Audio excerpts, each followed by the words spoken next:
going to be there. You can always hit it at 22, 23, but University in America has a shelf life, and if you don't follow the right academic qualifications, right timeline, then you lose the option. So everyone in this room can go there. I placed a boy who was a 10.1 rating last year, which probably most of you are actually already at that standard. So work hard in school, on the tennis court, listen to your coaches, and it's the most amazing experience for you.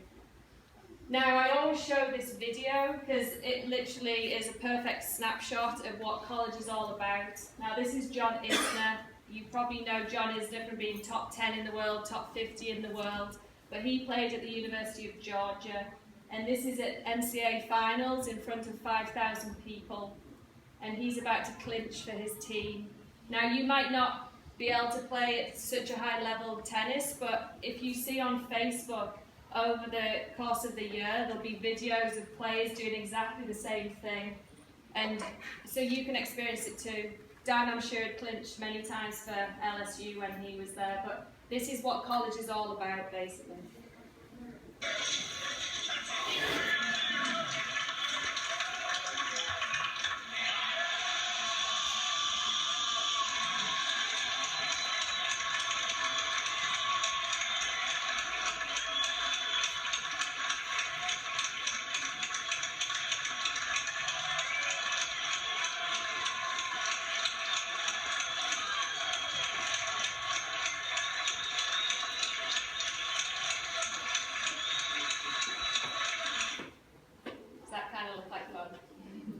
So you can all go through that experience. I have players all the time, British players, international players who are just clinching the match, and people are running on, cheering for them.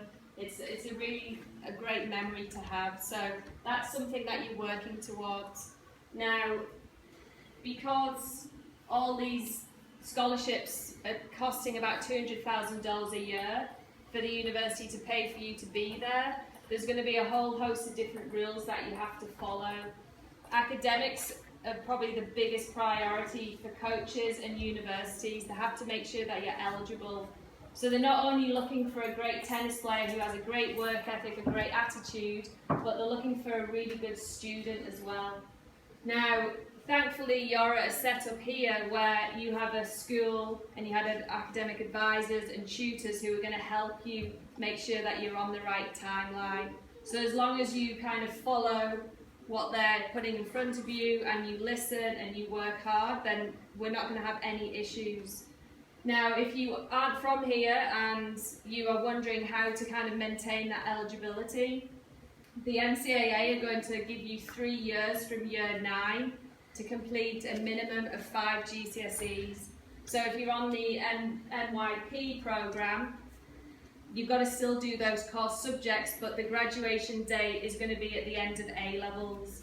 So if you're not doing that and you're doing GCSEs, you have to do 5 GCSEs, and they're going to be maths, English, science, a social science, and 1 more.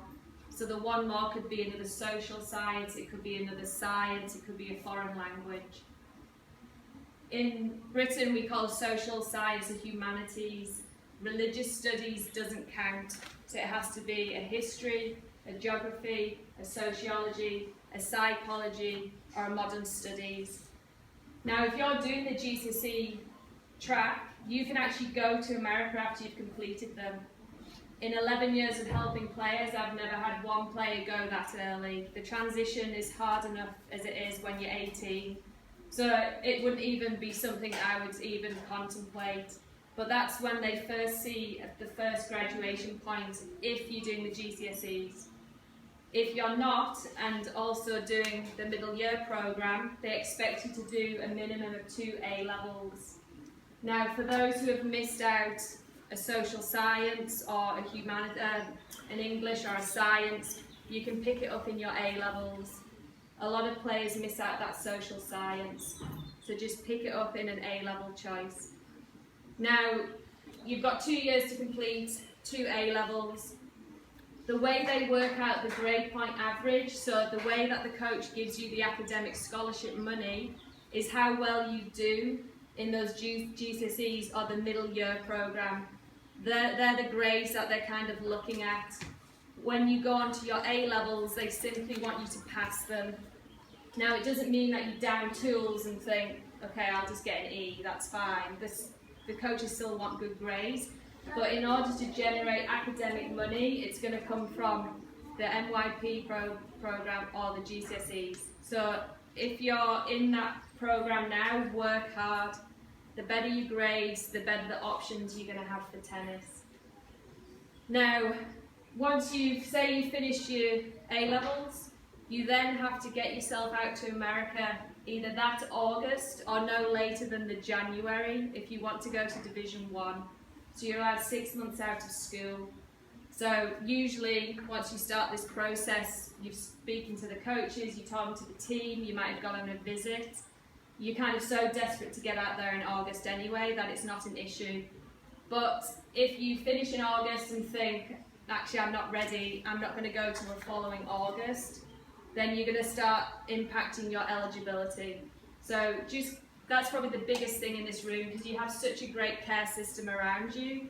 It's just when you get yourself out there, and that's the timeline that you've got to stick to. You don't do BTECs here, do you? No, nobody does yet, no. So, no BTECs, but if there's someone who, for some reason, isn't here, the Extended Level 3 BTEC also qualifies as the A level, so you can do either one. So, if you're here, you've got a great system anyway in place. If for some reason you're not, you're allowed to do the Extended Level 3 BTEC, and that also will help extend your graduation date from GCSEs 2 years onwards, so you can head to America.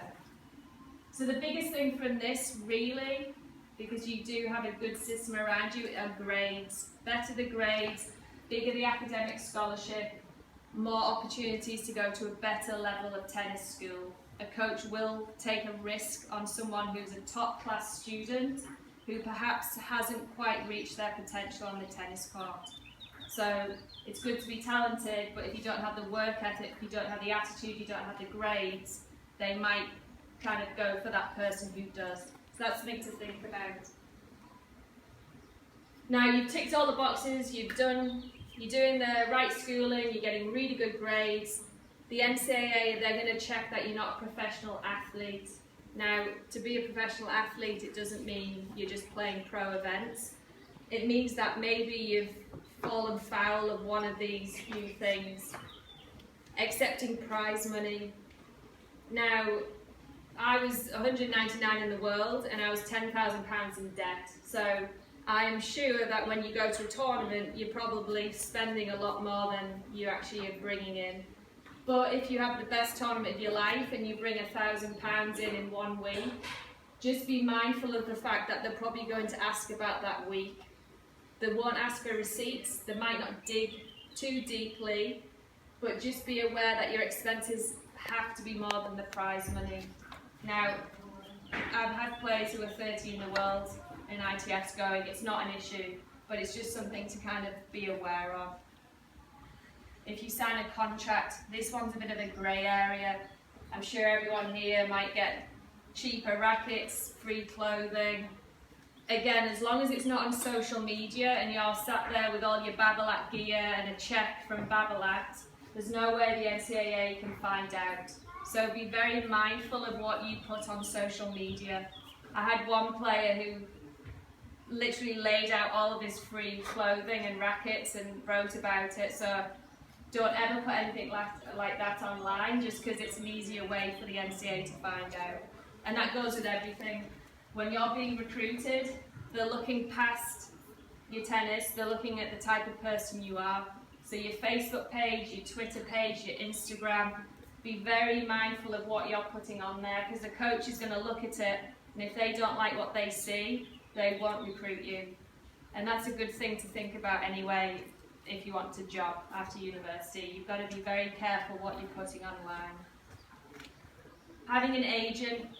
In 11 years, I've had 2 players who signed a contract with an agent at 12 years old. The NCAA will not allow anyone who is signed with an agent, regardless of how young you were, to go to American University. There's no way we can get around this. So if you're a top junior and you have Octagon or IMG knocking on your door at 12, as much as it sounds amazing and you think, oh, I'm going to do great, it might not be the same at 18. So maintain your options. There's no need to kind of close the door at 12. As we said, being out of school is an important thing. You've got to, if you want to go to Division 2, you're still allowed a year out. If you graduate August 2018, you don't go until August 2019, you can go to Division 2. If you are the standard of D1 and want to go to D1, try and go in the August. If not, it has to be no later than the January. So that's probably the most important thing to just keep in mind. You play for a team and they pay you. Again, keep it off social media. Don't let the NCAA know, basically. Every question they give you, think no half of the time. Because they like to trick you up, really. So if you say yes to even signing a contract with Soto, even though we know it's not really a contract, they're going to then kind of look into things. So just think no for most questions. Now this is the best part, and this is when the players all kind of start listening a bit more intently with what you're going to get when you get out there and what kind of level do you have to be at. Now, it's difficult when you're in Britain because we know the rating system is a complete disaster, basically. One person might be a 4.1 and could be a really high level. The next person might not be great. And being out here as well is also difficult because you're not playing British tournaments. So for me, because the rating system is a mess and because we all like to travel, just concentrate on competing. There's really no need to try and kind of play the game and play the certain tournaments. Just compete, do the right thing. Coaches will check through your bio, they will look to see who you're competing against. So that's the best way to think about it. Now, if you do have an idea of a 4.1 rating and of what that level is, all of my players at that level this August are getting a full scholarship. On the new Universal Tennis ranking system, which, are you speaking to Spanish Federation? Yeah, working with the Federation. Yeah. The Spanish Federation will come on board. It took the LTA about a year to start sending in all their match wins and scores so that British players who play in Britain have a good UTR. It's going to start making the LTA rating system obsolete. Spain will come on board, France will come on board. So if you'll all have one in this room, universaltennis.com. If you're an 8 UTR or higher, you're most likely going to get a full scholarship. Now a full scholarship, this is kind of what you're going to get. You're going to get these things paid for: tuition, books, housing, food, 2 tennis coaches, fitness trainer, physio, nutritionist, psychologist, rackets, clothing, grips, travel inside America, string, health insurance. You're going to get every single thing paid for. The only thing as a parent you pay for are the flights over there and the travel insurance. Now, the day I went off to America on a full scholarship was the best day of my parents' life in terms of financial. Instead of me draining their bank account, it started looking a little bit healthier. I was giving $1,000 every month to pay for my room and board, to pay for my entertainment money. I didn't have to worry about a thing. So, as a girl, all those days like you're grinding it out on the clay, or you've got early mornings, or you're in the classroom, think about how much money you're going to save your parents, think about how much fun you're going to have, and you're going to come out without any student loan. It was the most incredible experience just for that fact, really. Now, it's like anything in life. The better you are, the bigger the budget, the better the product. If you're a 10 UTR, or let's say top 300 ITF, you might hear from University of Alabama. Now, the University of Alabama tennis team, if they can't get you to a trip or to a match with a direct flight, or at least a quick enough connection, they're going to whip out their private jet and they're going to put their tennis team onto that private jet. So, as an 18-year-old, you're in America for the first time. and you're riding around on the school's private jet to a tennis match.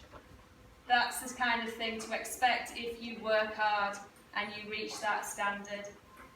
Now the Alabama team as well, if they are driving longer than 5 hours so that the coach doesn't drive, they bring out the Rolling Stones kind of bus. Kitchen, lounge, beds, Wi-Fi. So you're going to ride in style. You're going to get big bags of clothing. I'm at Maryland and they have Under Armour. The girls get massive bags of Under Armour clothing every single year. They get 3 rackets, they get 8 pairs of shoes. So you're getting a lot of stuff. And that's just because you're a good tennis player, you've worked hard and you've got good grades. Now if you're like me and didn't get recruited by Alabama, but still went on a full scholarship, you might be flying commercial, or you might get 3 rackets every 2 years, or 6 pairs of shoes. You're still going to get stuff for free, it's still going to be amazing, but the budget isn't quite as big at the lower level universities. If you're slightly lower level and you're going to a low level D1, D2, again the budget drops again, so you might not get free rackets. But you're going to travel, you're going to have coaches looking after you, you're going to have fitness trainers. So that's just something to kind of keep in mind when you get tired, when you think, oh, this is too hard, I don't want to study. Think of that private jet, think of that bag of night clothing that you're going to get every year. It's the most incredible time when you get given free stuff every single day of your life, basically. So keep that in mind, work hard. Now, if you don't particularly enjoy competing, but you love team tennis, and that's why you do this, but you can't reach that kind of standard, you can still go out to America, but it's just going to be on a partial scholarship, which means they're going to put together an academic and an athletic scholarship for you. Now, the poor boys who fall foul of Title IX, where there has to be an equal amount of scholarships for men and women, the American football team takes up 100 full scholarships every year, which means the men's tennis, men's soccer, men's golf are impacted. So instead of 8 full scholarships that we have on the women's tennis team, the men have 4.5. That means the coach has to be really good with his maths. He has to think, okay, I've got 10 men on my team, I have 4.5 scholarships, how am I going to kind of give it out? If you're playing top 3 and you're a key player, they're going to give you a big athletic scholarship. If you're playing bottom 3, it's going to be a little smaller. If academically you are very, very good, they will give you a huge chunk of money for academics. Now this means that if you're a late developer, which many of us are because you've got so many different things going on, you have to study, you have to travel. If you're a late developer and your grades are amazing, the coach is going to be willing to take that risk because he can give you loads of academic money, it doesn't come from his budget, give you a small amount of athletic money without the worry of him kind of maybe wasting his athletic money because you don't turn out to be as good as we think. Now, you might start number 5 on the team, but because you've started to reach your potential like you think, you move up to number 3 the following year, then they're going to give you more athletic money. So I actually prefer this system because instead of becoming complacent, because you sat on a full scholarship and it's relatively hard for them to kind of take it away from you, this makes you improve every single day. Because you know that the better you get, the harder you work, the less money your parents are going to pay. And it drives boys on and it drives girls on who are on partial scholarships. Because as you get closer to your senior year, it could become a full ride where you're getting everything for free. So let's say right now, because of the horrible exchange rate and tuition costs are going up, $15,000 is a great amount just to kind of keep in mind and to get your foot in the door for most schools. Now, it doesn't mean you're going to pay $15,000. I have some boys on full rides, some are paying $2,000, some are paying $7,000, some are paying $30,000. It depends on your budget, depends on where you want to play, how academic a school does it want to be.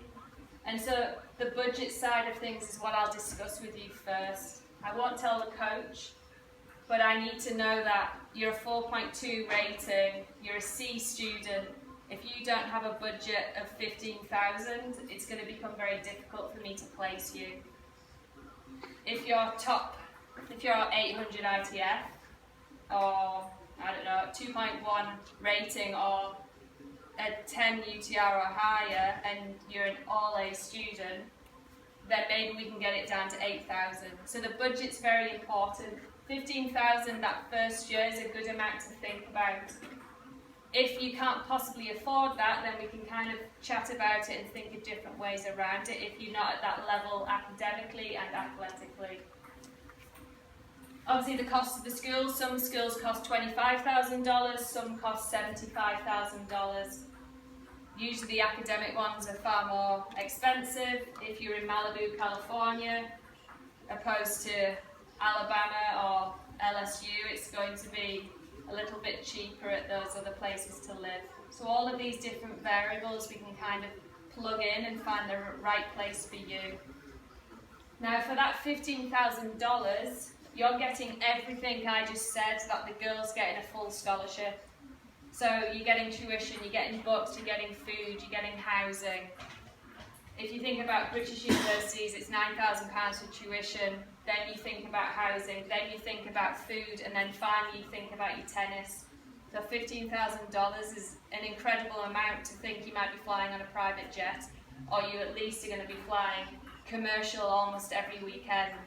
So just kind of keep that number in mind when you're kind of wondering what the next pathway you want to go on.